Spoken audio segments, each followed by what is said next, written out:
तर आपल्याकडे एक सिस्टीम आहे, ती सिस्टीम म्हणजे रिव्हिजन सिस्टीम असणार आहे. तर रिव्हिजन सिस्टीम मध्ये आपण जेवढं मोठं व्हिडिओ असेल तेवढं मोठं व्हिडिओ तुम्हाला परत एकदा बघण्यापेक्षा तेच व्हिडिओ आपण लहान व्हिडिओमध्ये कन्वर्ट केलेलं आहे. ओके, त्याला रिव्हिजन सिस्टीम म्हणून आपण नाव दिलेलं आहे इन शॉर्ट, म्हणजे जेणेकरून परत एकदा व्हिडिओ पूर्ण बघत बसायची गरज नसणार आहे. ओके, मग तुम्हाला हे एवढं व्हिडिओ बघितलं की ऑलरेडी तुम्ही ऑटोमॅटिकली मागचे जे व्हिडिओ बघितले आहेत ते व्हिडिओचे सगळे पॉईंट्स ह्याच्यामध्ये इन शॉर्ट मध्ये कव्हर होतील. ठीक आहे, आणि समजतील पण सगळे. ओके, तर पहिल्यांदा तुम्हाला काय म्हणलं, फर्स्ट चॅप्टरचं नाव आहे introduction to hydraulic and pneumatic system दिलंय. मग IHP म्हणजे काय डेफिनेशन सांगितलं, इंडस्ट्रियल हायड्रोलिक अँड न्यूमॅटिकचे डेफिनेशन काय सांगितलं, fluid power that can be used to operate different machines and equipment that is called as काय म्हणलं, इंडस्ट्रियल हायड्रोलिक अँड न्यूमॅटिक. म्हणजे फ्लुइड पॉवर यूज करून डिफरंट मशीन्स आणि इक्विपमेंट आपण रन केले किंवा ऑपरेट केले की त्याला म्हणायचं काय, industrial hydraulic and pneumatic. Okay, म्हणजे फ्लुइड पॉवरचं यूज केले, मशीन आणि इक्विपमेंट रन केले, ओके, ऑपरेट केले. Simple definition. त्याच्यानंतर मी तुम्हाला काय म्हणलं होतं, फ्लुइड पॉवर म्हणजे आपल्या डोक्यात एवढंच आहे की फ्लुइड मेकॅनिक्स मध्ये ऑइल होतं, तसं नाही आहे. ह्याच्यामध्ये त्याच्यामध्ये काय फरक आहे, IHP मध्ये FM फ्लुइड मेकॅनिक्स मध्ये. IHP मध्ये आपण काय केलं, फ्लुइड पॉवर सिस्टीम म्हणजे दोन टाईप असणार आहेत, एक तर ऑइल असणार आहे, दुसरं एअर असणार आहे. मी काय सांगितलं बघा, फ्लुइड पॉवर याचा अर्थ एनिथिंग, फ्लुइड म्हणजे तुम्हाला काय सांगितलं, anything that has capable to flow. म्हणजे याचा अर्थ IHP काय सांगते आपल्याला, कुठलंही फ्लो होण्याची कॅपॅसिटी म्हणजे त्याला फ्लुइड म्हणतो. मग त्याच्यामध्ये काय आलं, ऑइल पण आलं, एअर पण आलं. तुम्ही असं विचार करणार फ्लुइड मेकॅनिक्स मध्ये फक्त ऑइल होतं, पण याच्यामध्ये ऑइल पण असणार आहे, एअर पण असणार आहे. मग ऑइल ऑपरेटेड जे असते ते हायड्रोलिक मध्ये आले आणि एअर ऑपरेटेड असणार आहेत ते न्यूमॅटिक मध्ये आले. ओके, टायटलच आहे हायड्रोलिक आणि न्यूमॅटिक. मी परत एकदा रिपीट करतो, ऑइल ऑपरेटेड सगळे इक्विपमेंट असते ते हायड्रोलिक मध्ये आले आणि एअर ऑपरेटेड सगळे कशामध्ये आले, न्यूमॅटिक मध्ये आले. ओके, मग ऑलवेज लक्षात ठेवा, न्यूमॅटिक म्हणजे एअर ऑपरेटेड, हायड्रोलिक म्हणजे ऑइल ऑपरेटेड. मग आता ह्याच्यामध्ये त्यांनी काय म्हणलं, इनकॉम्प्रेसिबल ऑइल असणार आहे ऑलवेज. म्हणजे ऑइल ऑलवेज इनकॉम्प्रेसिबल असते, ते कॉम्प्रेस करू शकत नाही. मग प्रत्येक वेळेस इनकॉम्प्रेसिबल ऑइल आपण म्हणत नसतो. ठीक आहे, ऑइल म्हणजे इनकॉम्प्रेसिबलच असते आणि हायड्रोलिक ऑपरेटेड.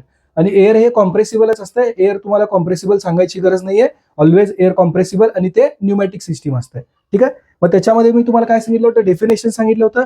डेफिनेशन मध्ये मी तुम्हाला काय सांगितलं होतं लक्षात आहे का बघा, इथं फ्लुइड पॉवर सिस्टीमचं. आता हे बेसिक ब्लॉक डायग्राम पण तुम्हाला एक्सप्लेन करतो.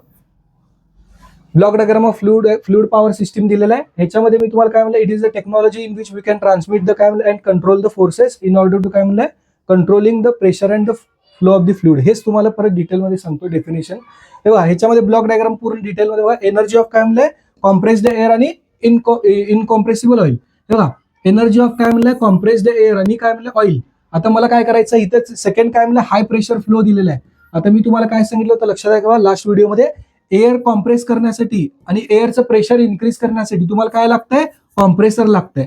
एअरचं प्रेशर इन्क्रीज करण्यासाठी, कारण की सेकंड पॉईंट काय, हाय प्रेशर फ्लो. एअरचं प्रेशर इन्क्रीज करण्यासाठी ऑलवेज काय लागतंय, कॉम्प्रेसर लागतंय. आणि ऑइलचं प्रेशर इन्क्रीज करण्यासाठी ऑलवेज काय लागतंय तुम्हाला, ऑइलचं प्रेशर इन्क्रीज करण्यासाठी पंप लागतंय.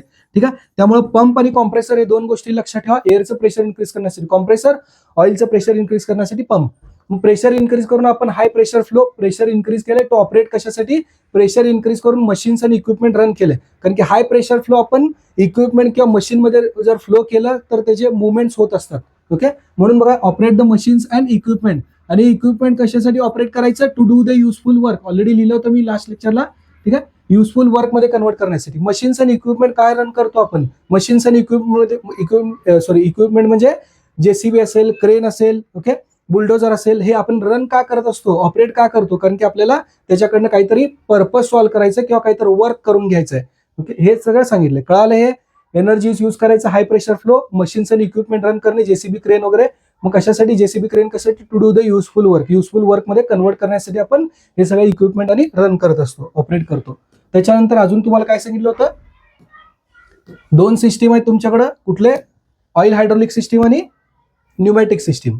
ऑइल हायड्रोलिक सिस्टीम मध्ये ऑलवेज लक्षात ठेवा, with the help of oil असते.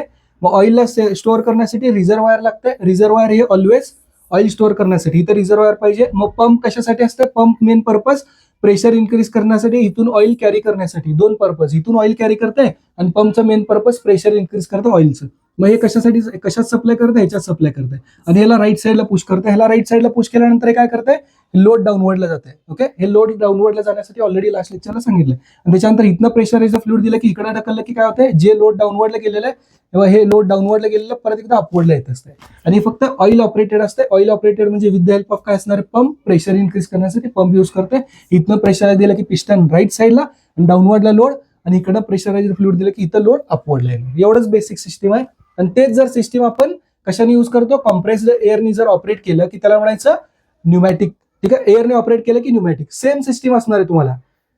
इथं कॉम्प्रेस्ड एअर. आणि मी तुम्हाला सांगितलं होतं का इथं टँकची गरज नाही, कारण की एअरला स्टोअर करायची गरज नाही. एअर ऑलवेज अवेलेबल असतं. इथनं एअर कॉम्प्रेस्ड एअर येईल, इथनं कॉम्प्रेस्ड एअर दिल्यानंतर हे राईट साईडला पुश करते, राईट साईड पिस्टन गेलं तर हे काय करत असतं, लोड डाऊनवर्डला येत आहे. ओके, मग इकडनं प्रेशराइज्ड फ्लुइड दिल्यानंतर प्रेशराइज्ड एअर दिलं. ठीक आहे, प्रेशराइज्ड एअर दिल्यानंतर मग हे जे डाऊनवर्डला गेलेलं आहे मग परत एकदा काय होणार, अपवर्डला येणार. क्लिअर आहे? एवढं सिंपल सिस्टीम आहे हे जे आहे. रिमेनिंग जे आहे परत पूर्ण प्रत्येकाचं जवळपास रिव्हिजन सिस्टीम जेवढं जमेल तेवढं मी रिव्हिजन सिस्टीम प्रत्येकाचं करणार आहे, जेणेकरून तुम्हाला सगळे व्हिडिओ पूर्ण बघायची गरज नाही. इन शॉर्ट मध्ये तेच व्हिडिओ आपण कन्व्हर्जन केलेलं आहे. Okay, thank you. आणि तुम्हाला जर आवडला असेल तर व्हिडिओ नक्की तुम्ही चॅनलला सबस्क्राईब करा. आणि दुसरी गोष्ट म्हणजे ॲपवरती जावा, ॲपवरती जाऊन तुम्ही परचेस करू शकता कोर्स, आणि तुमच्या फ्रेंड सर्कलला पण सांगा. थँक्यू.